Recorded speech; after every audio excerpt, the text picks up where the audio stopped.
Welcome back to the Reidel Law Firm Odyssey channel. I want to give an update on something that has been brewing in the background in international trade the last few years that's finally coming to fruition and is very, very interesting. It's going to have long-term, like major repercussions long-term in regards to international trade and international relations. And that is the release of the draft implementation rules for the China export control law.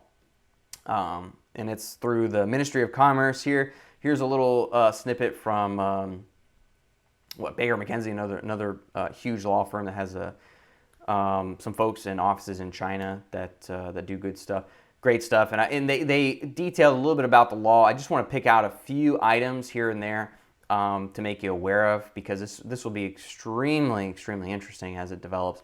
And basically what we're going to see in the near future, I don't know, some people in international trade may disagree with me, but I see it happening. It's happening real time right now. And I've been saying this is going to happen for years just because of the little things I see. But now it's big things that are happening. But in the future, there's essentially going to be two world export control regimes, and among other things, right? There's going to be two sectors of the world, just like in the Cold War. It's going to be East and West, essentially. And we're seeing China take a leading role in the East with now developing their own unique and national-oriented export control regime, export control laws, where they're less concerned about where the rest of the world and the West are developing their own export control regimes, right, or control and sanctions. They're less concerned about that, and they're more concerned about sanctions and export control regimes that serve their national interests. They're not very interested, I'll say it that way, they're not very interested in enforcing sanctions and control regimes that do not benefit China, which is fine. You know, that's I'm not saying that's good or bad. There's no there's no zero opinion on that from my perspective, but it is a reality that is coming. And for folks who operate in the international trade space, who have touch points in the United States and touch points or in the West and in touch points in China or in the East, this will be a major friction for you in the future. There will be a point where you will likely need to choose whether you're going to comply with Eastern regulatory controls or Western. That time has not come yet, but it may come a lot sooner than you think. So that being said, I just wanted to touch a couple of the interesting items here in the draft rules or draft implementation and rules. And let's see, the first one I talk about is the export control classification. So this is relating to talking about classification codes. So if you're familiar with the US scheme, that would be the ECCN, the export control classification number. So basically, whatever your product is, it's going to have a special number, and that number is going to tell you what the rules are, what type of regulations are applicable. Looks like China is moving in that same direction. They will have their own classification number system, and they will define those however they see fit. So that's a good thing, I guess, because it's going to be familiar to those of us who already work in international trade compliance in the Western sector. So that's kind of a welcomed change. Now, one of the major ones of concern is this one, number 3 here: prohibition to participate or cooperate with investigations by foreign authorities. So the draft regulation states that any Chinese individual or company is prohibited, that's the baseline, they are prohibited from cooperating and working with foreign authorities in any type of export control investigation. So this will affect export control interviews or on the ground, on-site inspections or investigations in China. Those will cease to exist. And for all intents and purposes, they don't exist right now, from what I understand, at least the folks that I know at BIS. A lot of that stuff doesn't ever happen because China doesn't want to cooperate often.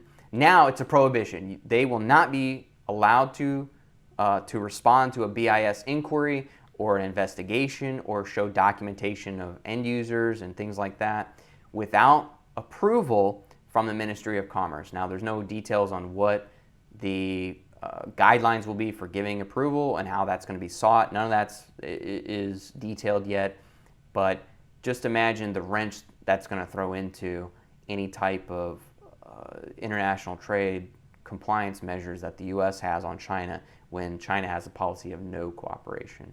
So major concern there. That's going to be a big one. Just note that they're going to have a license regime here. They're going to, just like the Western regimes, our Western control, we have licenses that you'll have to apply for certain types of products and certain types of end users and whatnot.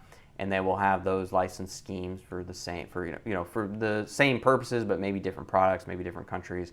And then of course they may have some license exceptions. They will also be placing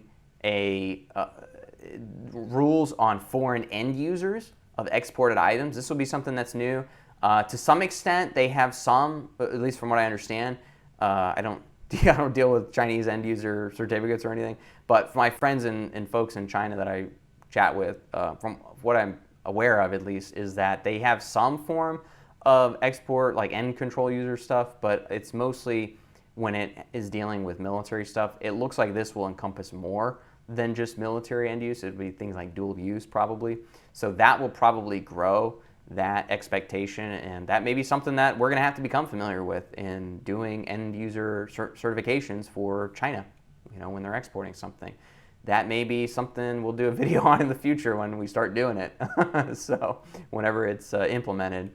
One last major item is the blacklist. There are provisions made in this draft rules scheme that will now implement a export blacklist for end users and I guess importers, for end users and other parties involved, whether that's maybe non-operating vessel, non-vessel operating, shipment companies and whatnot, or freight forwarders, things like that. It will probably encompass a lot, just like the U.S. and the EU blacklist, which they don't call it that, of course, but our blacklists in the West are pretty comprehensive. It looks like China will be aiming for a comprehensive blacklist, just the same. So that's going to be another complete change in international trade. It's crazy because doing one thing, you may end up on a Western blacklist,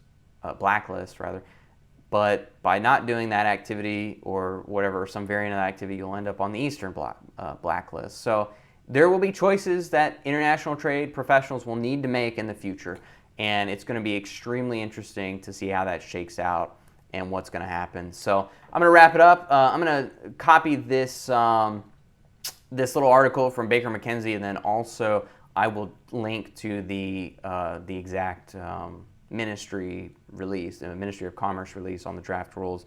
So cool stuff, really interesting. By the way, if you haven't connected with me on LinkedIn, do so. It's linkedin.com/Reidel Law Firm. Find me because I post these up every day or every other day or so, and add some comment to it. So you'll be ahead of the curve before the videos come out. So connect with me on LinkedIn. Reach out to me if we can be of assistance in exploring your export control compliance matters or import control matters. ReidelLawFirm.com. We do all sorts of stuff, helping folks bring products in and out of the countries, maintaining compliance. In the imports and exports, we also help defense manufacturers and suppliers, making sure that they don't do the wrong thing and say the wrong thing to the wrong people and get slammed with fines and penalties. So reach out to us. Love to hear about what you're doing, what you're up to, and how we can help. Till we talk, have a great one.